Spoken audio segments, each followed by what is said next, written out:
Good afternoon. Come on in, guys. For those of you who don't know me, I'm Pastor Bryan Gantt. I pastor up in Brattleboro, Vermont. It's a privilege to once again be here, to lead worship, to be able to speak to you. And how many of you like to go on an adventure? Some of you, yes. Some of you are going, I don't know about this. We're going to have some fun, hopefully, this afternoon. And how much fun really depends on how much you guys put into this. We're going to kind of go on a journey. And we're going to talk about the language of music. How many of you guys like music? I think pretty much everybody's got their hand up in the air. I've only met one man in my lifetime that said he didn't like music of any kind. But I think most of us really like music. I want for just a moment, though, if you would, think of your life as a work of art. It could be a song, a work of music, a poem, a sculpture, a painting. Somebody tell me, when you think of your life and you imagine it as a work of art, what do you think of when you think of yourself? Anybody? A work in progress, okay. Anybody think of themselves as like a Picasso painting with a ear where a nose ought to be or something like that? Maybe somebody thinks of themselves as like the ceiling of the Sistine Chapel, painted by Michelangelo. Anybody else have something, when you think of yourself as a work of art? This young man said a work in progress. Anybody else want to add to that? Liam. A very brightly painted, I think you're talking about me. A very brightly painted picture. All right, well, as we talk about art and particularly music, I want to introduce a word to you this afternoon, prosody. Anybody know what prosody is? Anyone? All right, prosody is the structure and study of really art, whether it's poetry, music, songs, again, painting, any type of art. Prosody is the study of the structure of art. And prosody speaks of how everything in a work of art, Liam said a brightly colored painting, all of those colors in that painting should work together for one common goal, one common thought. It's been said of all great works of art that they have one thing in common, and that is unity. That all the parts of the work of art, and again, we're going to be talking about music a lot, everything works together for one common thought, one common goal, and that is you take all these different parts and you put them together, but they're all working toward the same thing. That is when you have prosody. So I want you to put that in the back of your mind, that word prosody, that thought of all the parts working together for one common goal to make something that is beautiful. Who do you look like? I want to kind of carry that theme into the next session. It's going to take us a while to get back to that thought, but rest assured I will.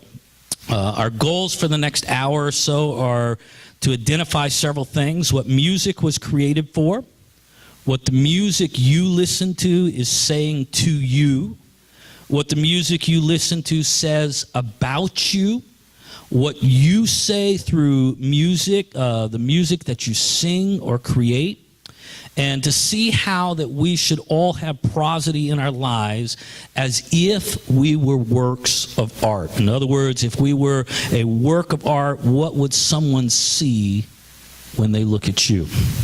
All right, so just for a moment, we got to be brave here today. Somebody tell me, what types of music do you like to listen to, or an artist do you like to listen to? Okay, heavy metal. Somebody else? Yeah. Rap? Hardcore? Soul. All right, there we go, my man. Folk rock? Country? Anybody else? How about some of the artists you like to listen to? And I know who some of you guys listen to because I'm friends with you on Facebook, so you can't fool me. John Mayer? All right, he's good. He's a good songwriter. Frank Sinatra, there you go. Going with the classics. Lecrae, yeah. Cream. What's that? Cream. Cream? I heard somebody else. Anybody else? All right, so, Noah. Chris Tomlin. I like Chris Tomlin. So we can see, like, right here in this room, we like a lot of different things. All right, a lot of different people, from heavy metal to country. In my house, you can hear pretty much anything at any moment. My little girls, their favorite artist is Weird Al Yankovic. So you can hear when you walk in the house anything from, I'm white and nerdy, to Amish Paradise, to polka music, all sorts of strange stuff. We look at music, and there's a lot of different types of music. We talked about rap, hip-hop, rock, pop music, country music, classical music. Anybody like classical music? Some of the older folks. Oh, a few of the younger folks, all right. Punk music, bluegrass, dubstep, dance, and trance music. Southern gospel, there's fusion, there's R&B, there's all sorts of different types of music. Let me ask, maybe somebody that mentioned something, when you listen to, was it you that said country music? Yeah, what do you like about country music? How does it make you feel? I don't know. Like summertime. Like summertime. So country music makes you feel like summertime. All right, somebody else. What does the music make you feel when you listen to it? Alive, all right. Somebody else? Be brave. Happy? Creative? Get your heart pumping. So, what's that? Soulful. Soul music makes me feel soulful, all right? So, there's an emotional feeling where we all say when we listen to music, there's something that it does inside of us. All right, and whatever type of music that we listen to, that speaks something to us. There's something about it that it makes us feel like. There's something we like about that, and it does something in us. Somebody want to take a stab at it? I'll ask the question: what was music created for? When God created music, what did He create music for? Okay, to glorify Him. Somebody else? To worship Him? Okay. Anybody else? Expression. Very, very good. How was worship created, or music created for expression? Okay, that's very, very good. Music was created for expression. Did you? Yep. All right, to express God's character. But music really plays a very, very fundamental role in our lives. And expression was exactly the word I was looking for. So you get a gold star, all right? Music was created by God to really enable us to express our hearts, to communicate with one another. And I want to show you some things. How this really works, that God created music for us to express ourselves, to communicate with one another. And one of the interesting things is really without music, communication between individuals would be very, very, very difficult. And it's an interesting thought we're going to explore here for a few minutes. So let's see, where am I here? All right. So how does this work? All right, let's break music down into a couple of essential things, and then I'm going to ask for some very brave individuals to help me out. All right, everybody do as I do.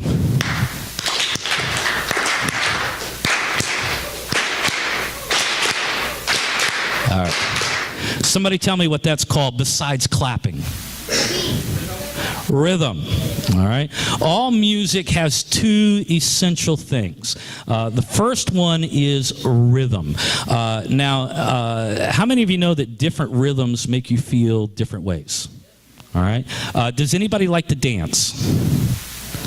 Will anybody come up and dance with me? All right, come on, Liam, come on.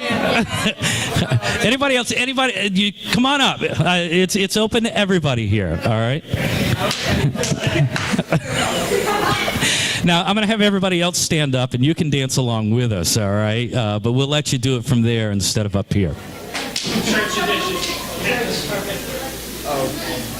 Now I heard Pastor Jim say one time that sometimes you have to give people freedom, and so you're free here to dance today. You're free here to express yourself, have a good time.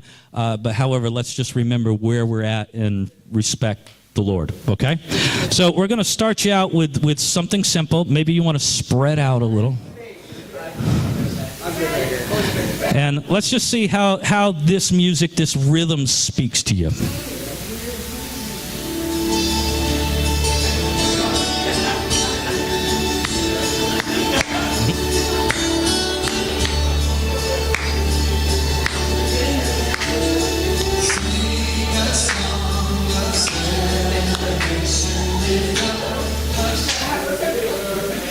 All right, good. So what did that rhythm do? It's smooth. You know, it's kind of like... All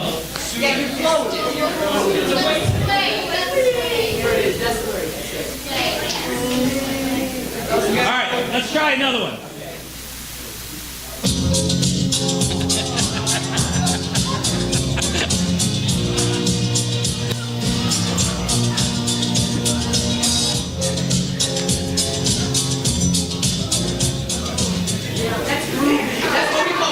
All right, so that's groovy. That rhythm, that makes your feet want to move, right? All right. Try this one.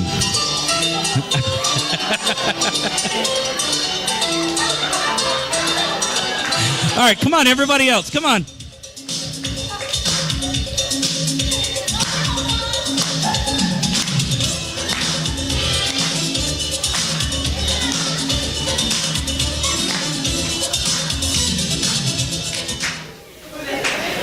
All right, so what does that rhythm do? Makes you feel alive? Makes you sweat, all right.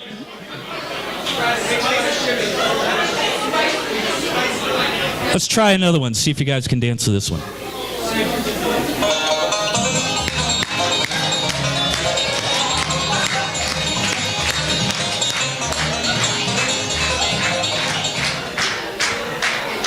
All right, so how does that rhythm make you feel? Makes you want to hoe down, you know, get down and dance. Let's try this one.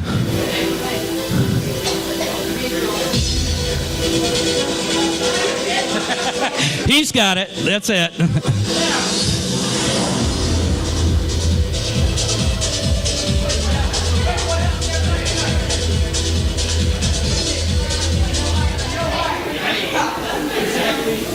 All right, so you got, I saw one gentleman, he got it right away. Jump up and down, put your hand up in the air. Try something a little more classical.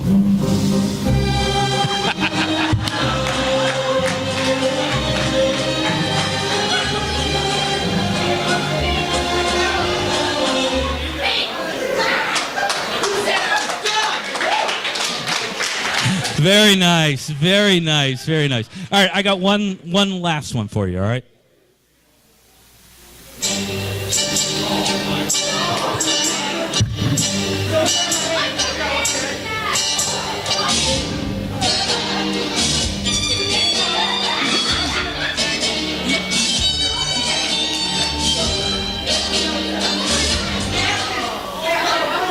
All right, let's give him a hand. You guys can go sit down.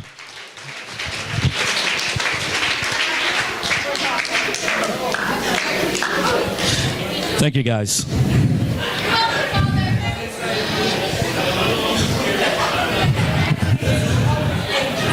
All right, so can we all see how that just simply rhythm, a different rhythm, produces something in us? It speaks to us, all right? And that first one, We Will Dance, that was 6/8 time, and it's got that very flowing, da, da da, da da, and then sandstorm. It's like yeah. But it all produces something in us. Some of you may have heard this before. Anybody, or well, let me ask a question. When we talk to one another and we communicate with one another, what percentage of communication actually comes from the words that we say? Anybody know? Or want to take a guess? 7%. When we communicate with each other, 7% of our communication, it's only 7% of our words that communicate things. And everything else, all right, is the rhythm and the other part of music, which is melody that we use that communicates things. And people who study these things will talk about body language, but I really believe the biggest part of our communication is rhythm and melody. And I want to show you a couple of different things. Boy, time's flying already. Everybody with me, clap with me. All right, now repeat after me. We're going to take you back to our childhood. Mary had a little lamb whose fleece was white as snow. And everywhere that Mary went, the lamb was sure to go. One more time. Mary had a little lamb whose fleece was white as snow. And everywhere that Mary went, the lamb was sure to go. Now, if you were going to study that, now what would we say that is? That is a what? Nursery rhyme, all right? And what do you do with nursery rhymes? Put people to sleep with them. And that's exactly what they're intended to do. And so the rhythm, if you really broke it down, all right, it's in 4/4 time. And all of the word stresses fall on the beat. And it's very soothing, and it follows a similar pattern. Mary had a little lamb whose fleece was white as snow. And everywhere that Mary went, the lamb was sure to go. Now, why is that soothing to a little baby? Does an infant or a little baby, does it even understand the words that are being said to it? It does. It sounds like its mother's heartbeat, and it's very, I don't know how many of you can fall asleep in a car. It's kind of that smooth rocking, I'm falling asleep. So rhythm, again, plays a huge role in how we communicate. If you want to communicate a sense of uncertainty, I might I might talk like really fast if I'm nervous, or if I'm really excited, I might talk really fast, and my words might get broken, and they're not very rhythmic because my mouth is moving faster than my brain can. And so in film music, one of the things they do is, instead of 4/4 time, which is very, very soothing, in chase scenes or things that are very chaotic, they use what's called 7/8 time or 7/4 time. And it goes like this.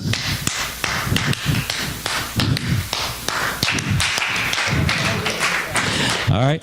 And so what does that make you feel like? What does that rhythm make you feel like? Yeah, that's exactly it.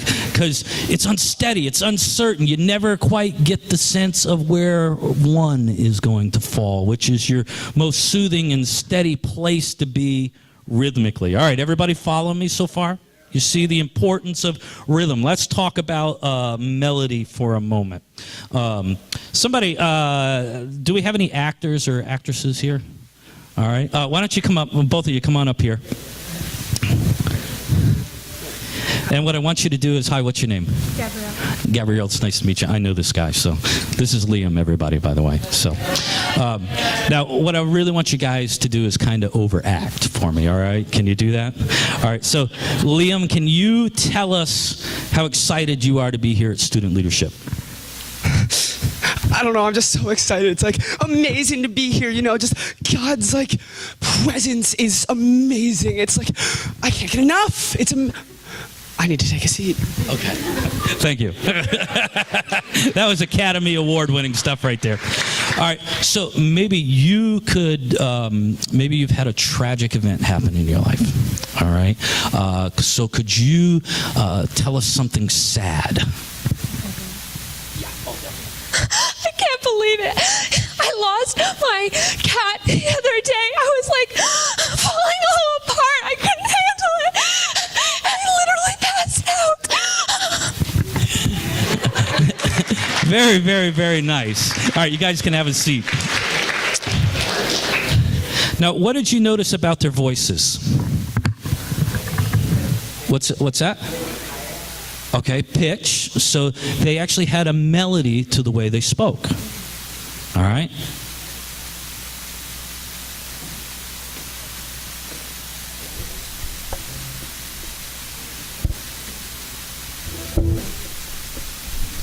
Now, what's very fascinating is that, at least in this part of the world, we all speak with a common melody. All right? Now, as musicians understand this. You have to know what key you play in. All right? When you go to play with other musicians, you have to know what key you're playing in. And when we speak, we actually speak in our own unique key. And you set the key of your speech with things like pronouns, all the grammatical functions of speech. You actually set a tonic, a root for your speech.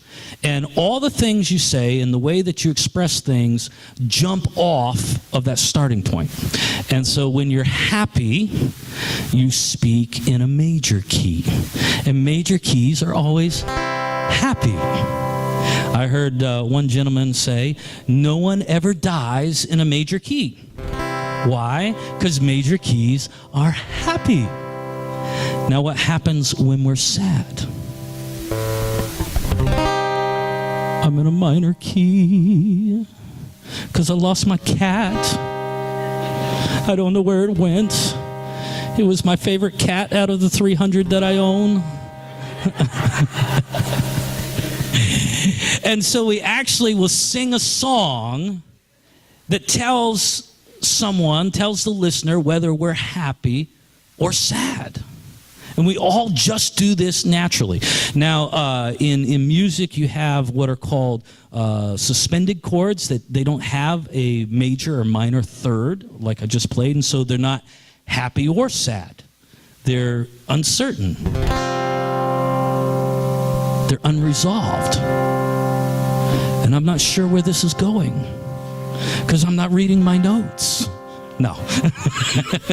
Now, what's interesting is that we will speak when they actually say it's a preacher's voice. Sometimes when you're angry or you're commanding, you'll speak in force, and it goes from here to here. I'm telling you, you better get saved. That type of thing. Then you have what's called a dominant seventh. And if you, here's your root note, and that's where everything jumps off. When you threaten someone, you'll drop down to here. What are you looking at me like that for? You better watch yourself. And if you get really excited, it actually jumps up all the way up to the other end of the scale, and you're talking a dominant seventh on that end of the scale. And so in our speech is completely musical in that it's rhythmic and melodic. And these are the parts of speech that actually communicate our heart, what's going on to someone else.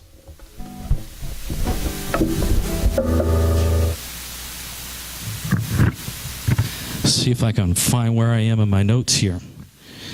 All right, so what was music created for? I think we already answered that. For expression. All right, to communicate with each other. Without a musical quality, without rhythm and melody, we really would struggle to communicate with each other through simple words.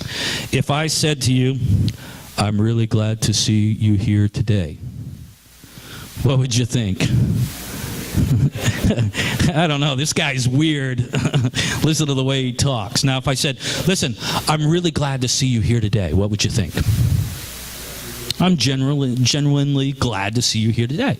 If I said, listen, I am really glad to see you here today, You would say, this guy belongs on an infomercial or something. But if I said, I'm really glad to see you here today, you'd think, I don't think he's really glad to see me here today. So again, it just illustrates the point that this is what music does for us. It enables us to communicate, enables us to express ourselves.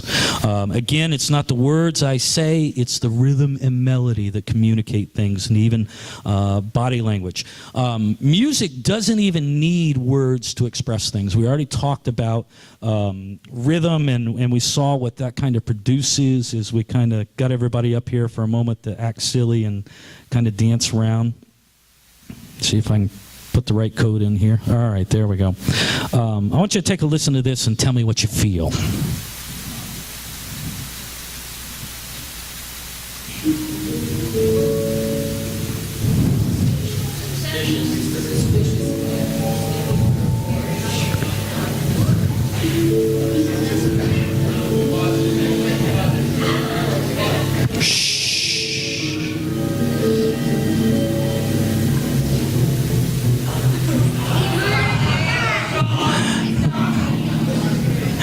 What was that? Somebody said Jaws?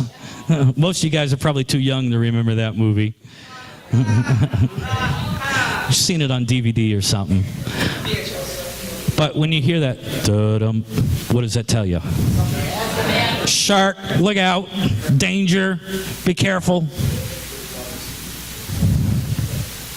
Don't go in the water, whatever you do. Let's try another one. One of my favorites.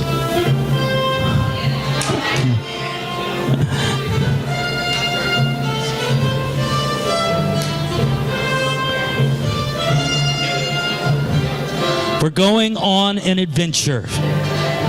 The hero has arrived to save the day. Let's try one more.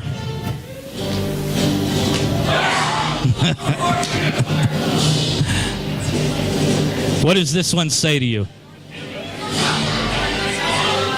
The bad guy is here. Watch out.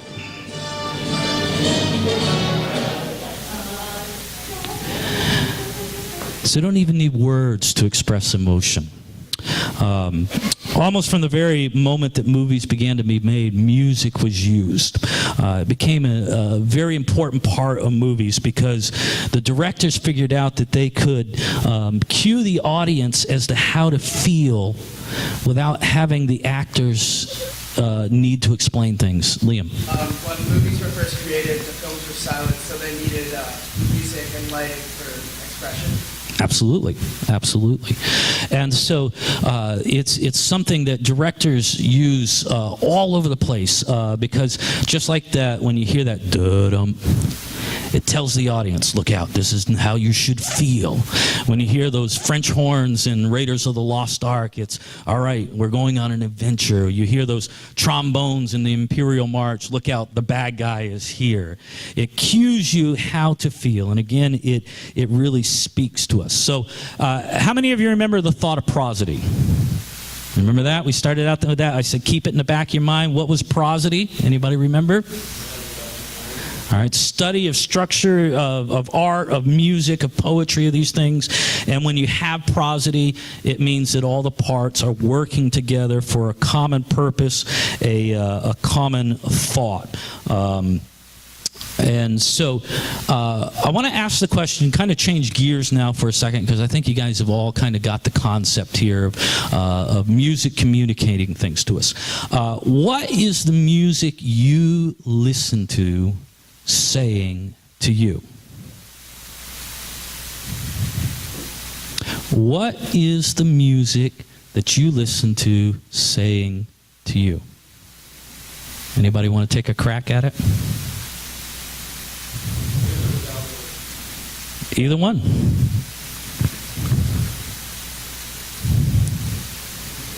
I'll let you stew on that for a few minutes. I met a guy last year named Manny Barretto. Met him through an event we did.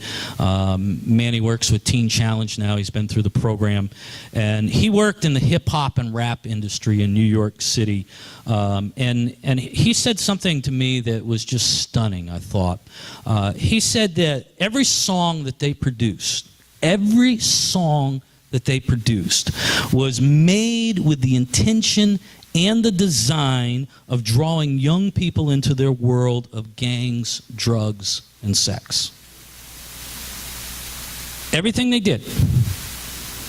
The beats that they used, the clothes that they wear, the music videos that they put together, the words that they used, all of those things, they were designed, they were by design intended to draw people away from pure things and to draw them into their world again of gangs and drugs and all of that stuff.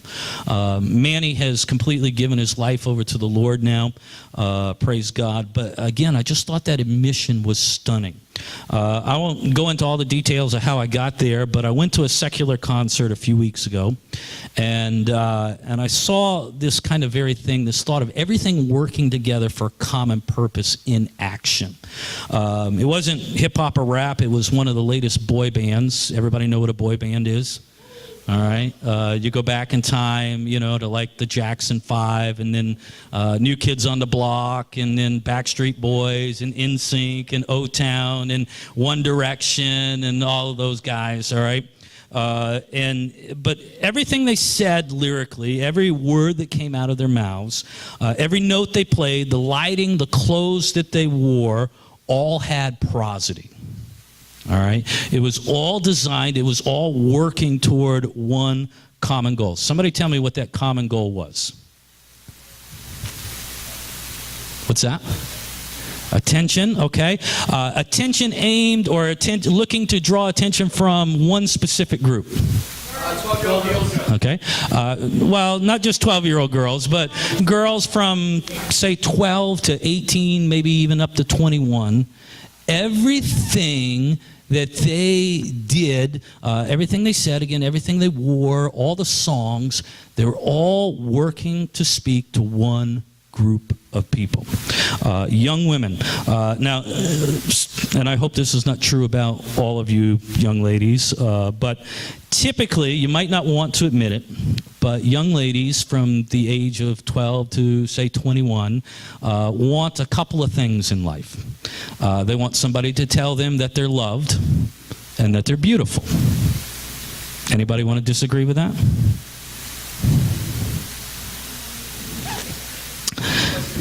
What was it that I think Shauna said earlier? My dream of life was I was going to do what very early on at a young age? Get married and what? Have kids.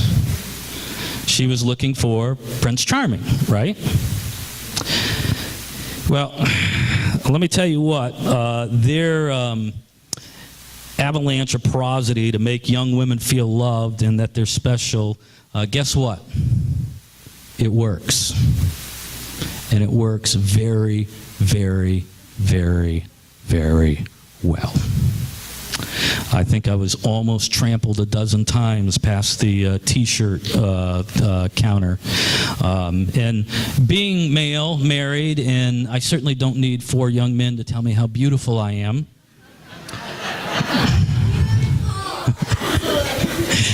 I just sat back and watched and took the whole thing in.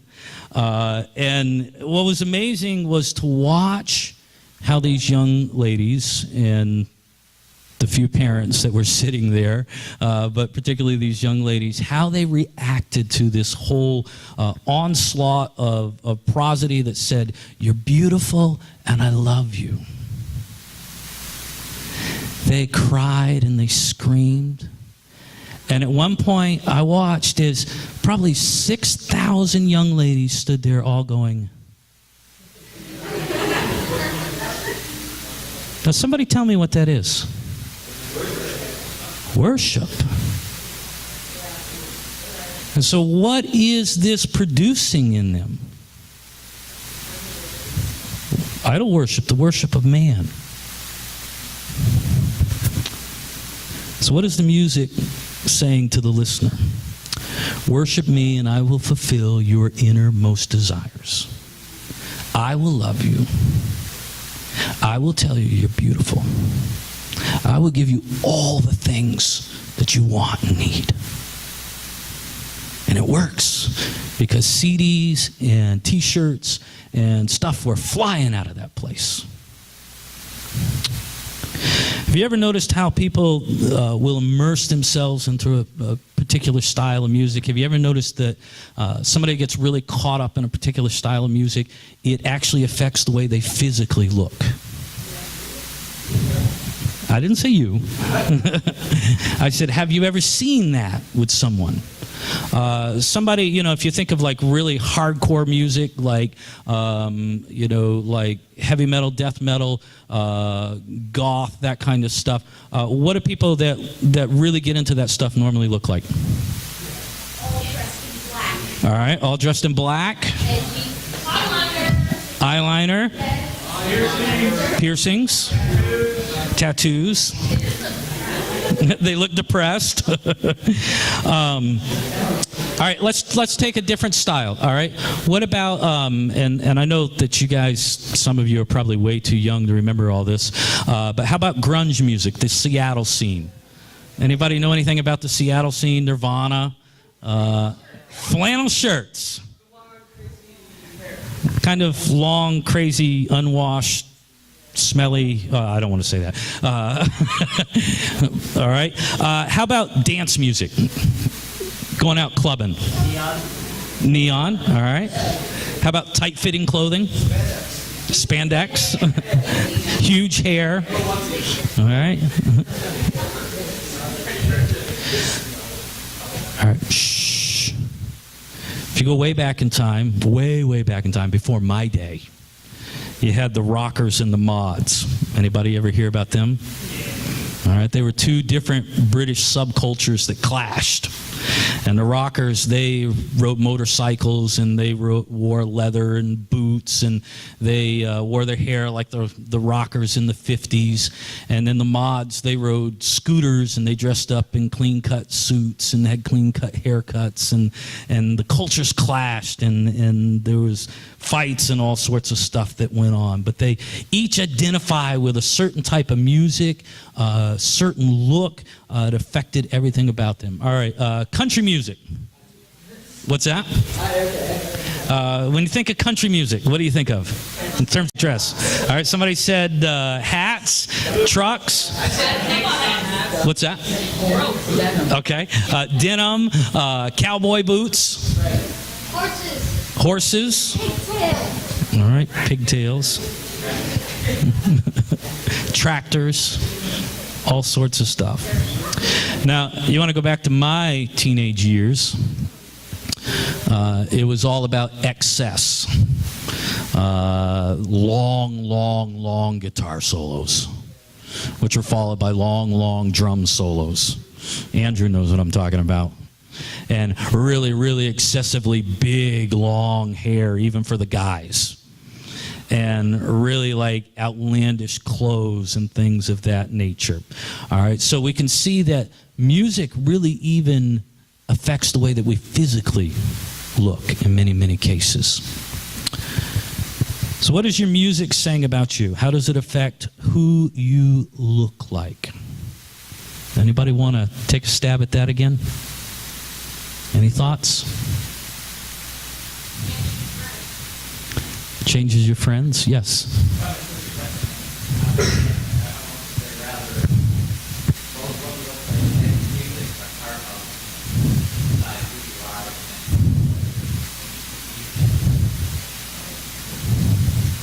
Yeah, I think so. What does the music you listen to say about you? And what was it you said? The way you dress, the music that you listen to speaks about something inside of you. All right. Again, and not to harp on it, but you know, One Direction and these boy bands, you know, they speak to a longing that is inside of a lot of young ladies. All right. Let's see here. Let me think of something else. If you're male and angry and feel like you don't fit in, what kind of music do you listen to? What's that? Well, some cases it's rap, punk music. All right? Punks are the what? They're the rebels. All right? Rebel without a cause. I'm just rebelling against everything. Heavy metal. When you think of heavy metal, what do you think of? All right. Headbanging, closed fist. What emotion would that? Anger. Rebellion. I'm angry at the world. I don't know what I'm angry about. I'm just angry. If you like jazz, what does that say about you? You're smooth. Maybe you're a little bit more laid back. You're suave.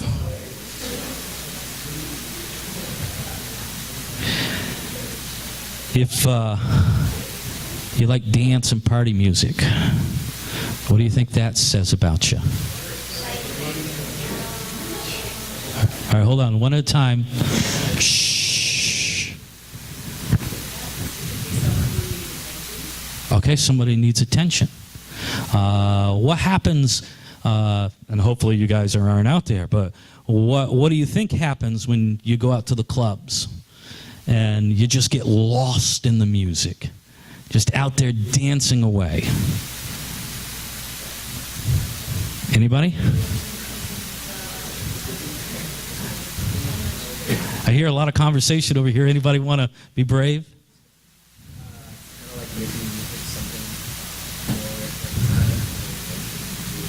Okay.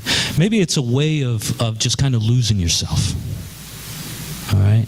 Just get lost in the beat, get lost in the movement. I don't have to think. I don't have to care.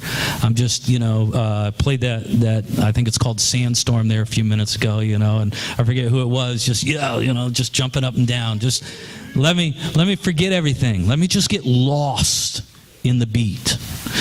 Sometimes it's really about a desire for physical contact and sensual things. Let me get close to somebody. It doesn't even matter if they're a stranger. I'll just get close to them and rub my body up against them. So all these things, they say something about you. And it might be good to sit back and say, well, what is it that attracts me to the music I listen to? Well, what do I find attractive in this? What is it that it speaks to me that I want to hear? How is it affecting my life? So I'm going to ask you, all right, are there artists and songs that you should avoid? All right, I ask you because I don't want to just stand up here and preach at you and say you shouldn't listen to so and so and you shouldn't listen to so and so and you shouldn't listen to so and so. So are we all in agreement that there is music and artists that we should not listen to? All right, somebody tell me why. Hold on. All right, preaching bad message. You back there. What's that? All right, Eminem. Why shouldn't you listen to Eminem? Okay, the message is not good. Miley Cyrus. Do we need to say anything else other than her name? All right, maybe a little deeper. Maybe not so much a particular artist, but why? Why are there things that we should not listen to?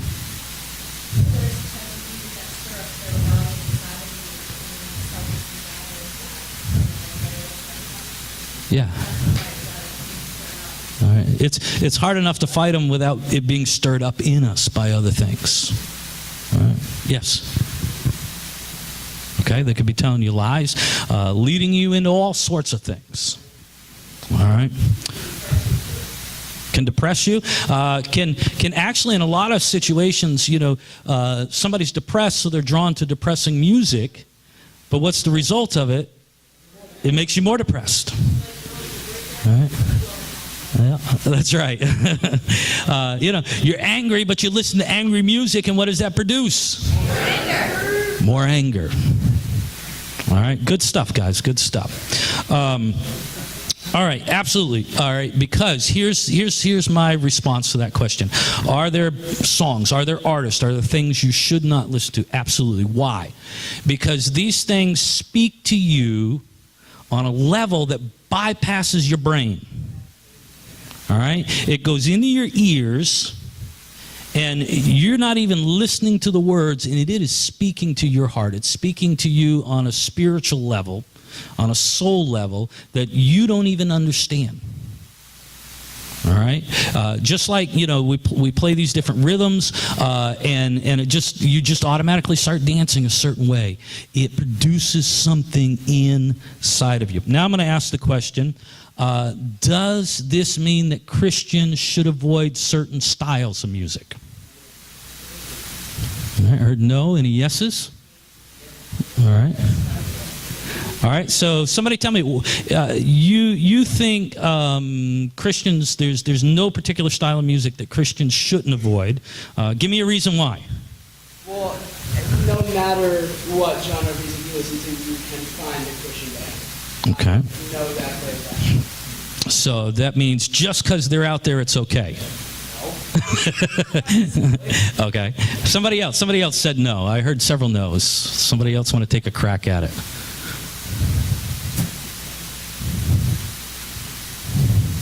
No one? Bueller? All right, well, I'm going to agree with the no. I don't think there's really, in a general sense, any style of music that Christians absolutely should stay away from. And I'm going to explain why. Because I'm going to say that there is a use for all styles of music. But you need prosody to convey the proper things. All right? Or in other words, you have to use it for what it should be used for. I have a song that I wrote. It's taken from Revelation chapter 19 and from Isaiah 63, and I want to read some verses to you here. And just listen to this, and I want you to, as you hear these words, think about like what style of music might express these thoughts. See if I can find it here.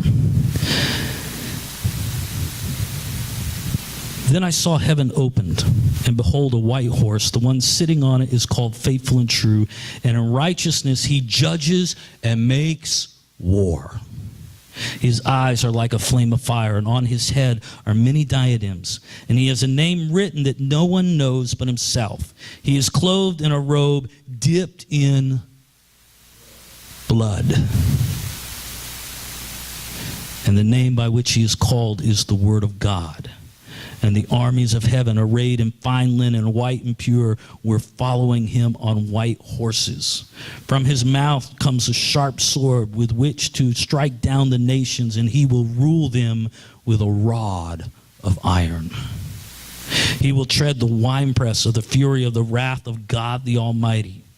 On his robe and on his thigh he has a name written, King of Kings and Lord of Lords. And then listen to Isaiah 63. It's the mirror passage in the Old Testament to Revelation 19. It says, the Lord's day of vengeance. Who is this who comes from Edom in crimson garments from Basra? He who is splendid in his apparel, marching in the greatness of his strength. It is I, speaking in righteousness, mighty to save. Why is your apparel red and your garments like his who treads in the winepress? I have trodden the winepress alone, and from the peoples no one was with me. I trod them in my anger and trampled them in my wrath. Their lifeblood splattered on my garments and stained all my apparel. For the day of vengeance was in my heart, and my year of redemption had come. I looked, but there was no one to help. I was appalled, but there was no one to uphold. So my own arm brought me salvation, and my wrath upheld me. I trampled down the peoples in my anger. I made them drunk in my wrath, and I poured out their lifeblood on the earth. Wow. Now, what kind of music do you think fits those verses? All right, I heard a couple of people say metal. And I went, yeah, that sounds like heavy metal. I mean, that's more heavy metal than any of the bands out there. And then I went, no, you know what that needs? It needs to be symphonic metal with like an orchestra behind those guitars and huge percussion and a classical choir.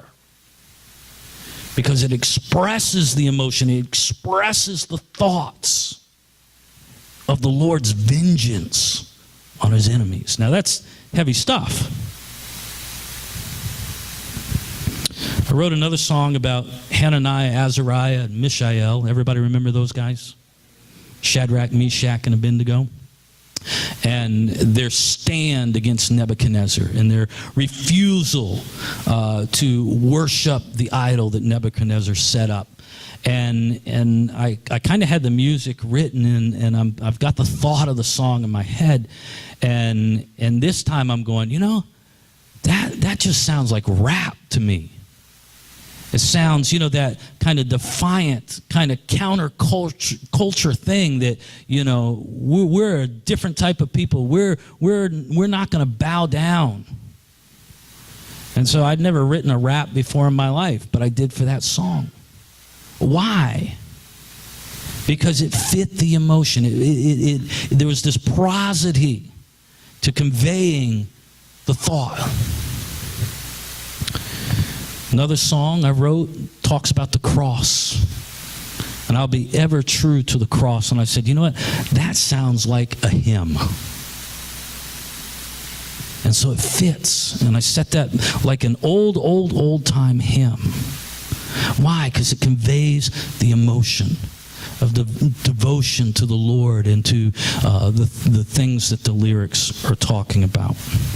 And so I think it's not that different styles of music are to be avoided, but rather they have to be used in the proper context and the proper way. I remember when I was the age of many of you guys, I had friends who, you know, they thought that they could worship God with any kind of music.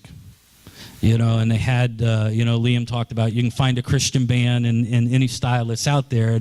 And these guys, you know, they thought that you could express your love for God with heavy metal. And I go, that just doesn't work. It's all about anger. How can you express love with anger? Doesn't work very well. You don't have prosody. So I want to come back to prosody again. Again, prosody is the thought that all the pieces of a work of art should work together for a common goal. They should paint the same picture. The lyrics, the rhythm, the melody, the chords used should all work together for the same thing. And I want to ask the question, what happens when you don't have prosody? Sounds terrible. What's that? Dissonance? How about confusion? All right. When you don't have prosody, you have confusion. There's a guy, one of my favorite songwriters. He's a secular artist, but he really, I mean, he's got it together. He's been writing songs and hit songs for probably 40 years now. His name is Gordon Sumner.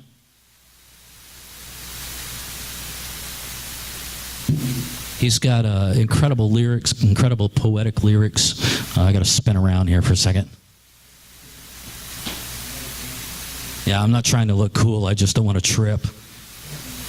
But he's got great lyrics. He's got great melodies. Just really knows his craft a lot. But his biggest hit, nobody got. They didn't understand the song. And you've probably heard it. It was written all the way back when I was still a young man, back in 1983. I had lots of hair. I was really skinny. But it went like this. Starts out with this really beautiful ninth chord. And it goes, every breath you take, every move you make, every bond you break, every step you take, I'll be watching you every single day. Every word you say, every game you play, every night you stay, I'll be watching you. Oh, can't you see you belong to me? Now, somebody tell me what that song's about. There you go. All right. But how does the song make you feel? Because I saw a couple of young ladies over here. They're singing along with me, and they're kind of going like this. Oh, it's such a wonderful song about a broken heart that stalks his ex-love. So what happened? What happened that this thing went so terribly wrong? Sting is the guy that wrote this song. That's Gordon Sumner's stage name. He said, and I'm just going to read it here so I get it right. He said he was disconcerted by how many people think the song is more positive than it is. He insists it's all about the obsession with a lost lover and the jealousy and surveillance that follows. The song is about an obsessive stalker. Sting said, one couple told me, oh, we love that song. Why, it was the main song played at our wedding. He said, good luck.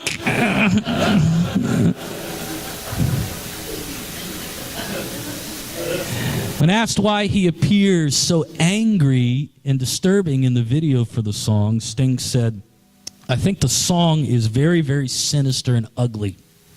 And people have actually misinterpreted it as being a gentle little love song when it is quite the opposite.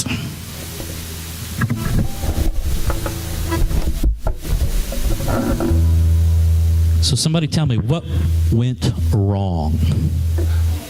No prosody. All right, why? What does the music say to you? The melody's upbeat. It's in a major key. It says, happy, happy, happy, happy. We're in love and every breath you take. Oh, you're mine. I'm going to be following you around with cameras. And every time you walk around the corner, I'm going to be there. You'll never get away from me. But I love you so much. Ooh. So remember, only 7% of our communication is the actual words that we use. Remember, no one dies in a major key. And no one apparently stalks another human being in a major key. So to get to my point, the end of all that we've been talking about, how does all of this apply spiritually? Anybody want to take a crack at that? We've had some great participation today. Yes.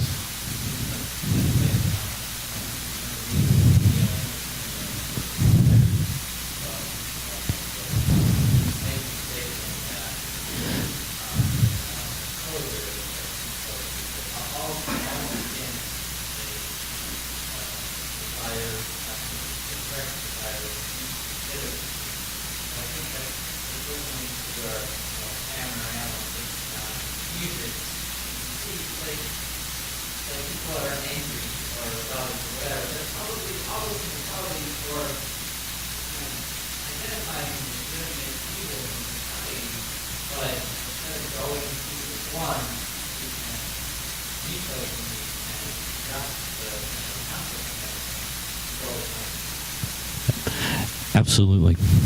Yes.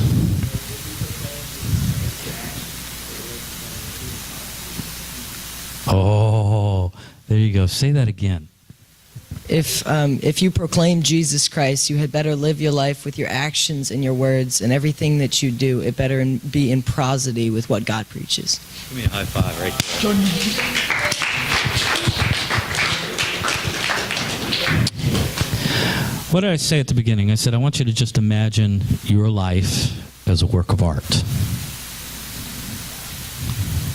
Imagine yourself as a work of art. It doesn't matter. Somebody said a painting. Some of you might think of yourself as a rap song or a rock song or bluegrass, or I don't know. Maybe, I don't know. I don't, but, maybe like, one of those amazing Greek sculptures, where the guys are all cut and buff or something. Whatever you imagine yourself as. Imagine yourself as a work of art. A few years ago, Casting Crowns wrote a song called Life Song. Everybody heard that? Let my life song sing to you. Take your Bibles, if you would. Turn with me to Romans 12.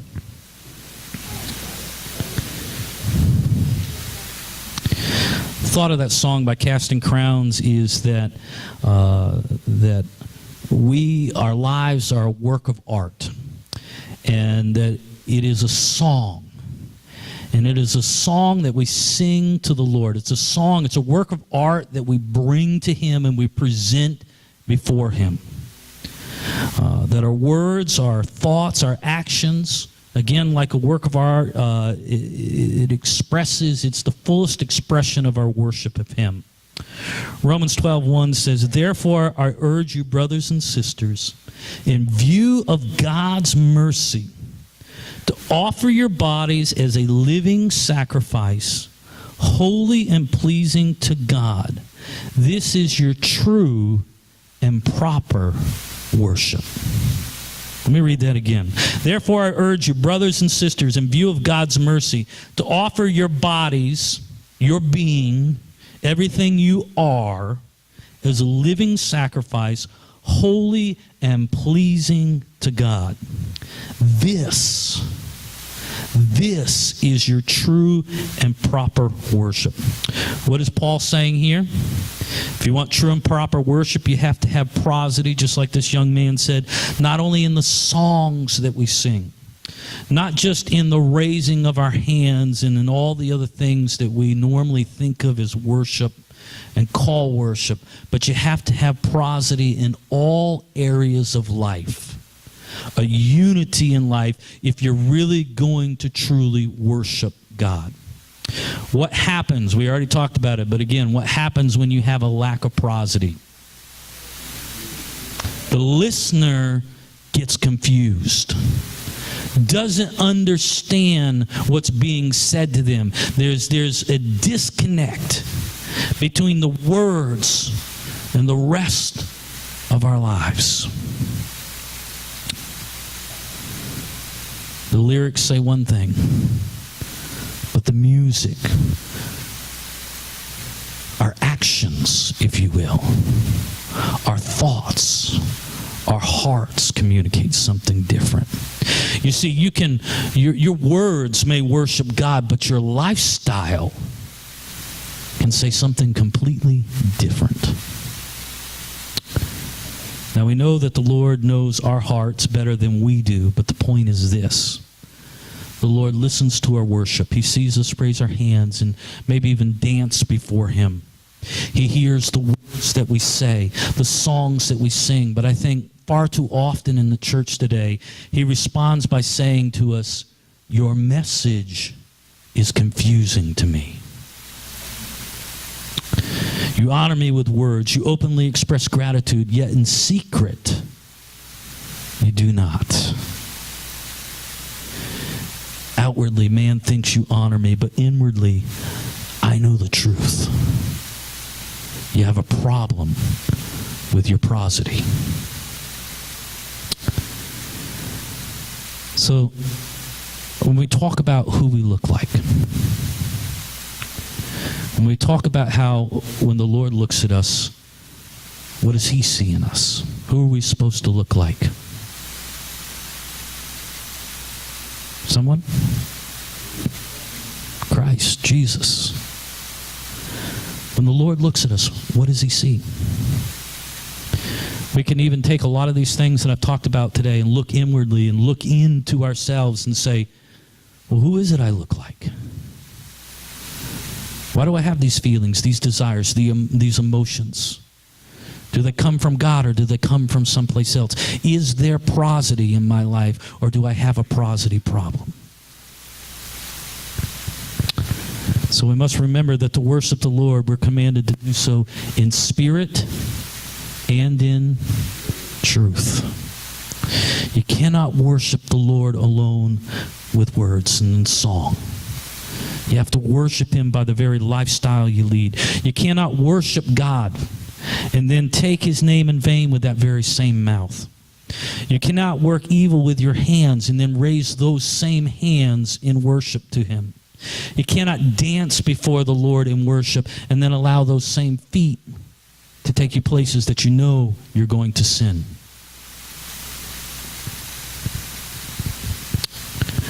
So let's be careful to maintain prosody in our lives. Just like we want our art to look like. Just when we want our music to sound like.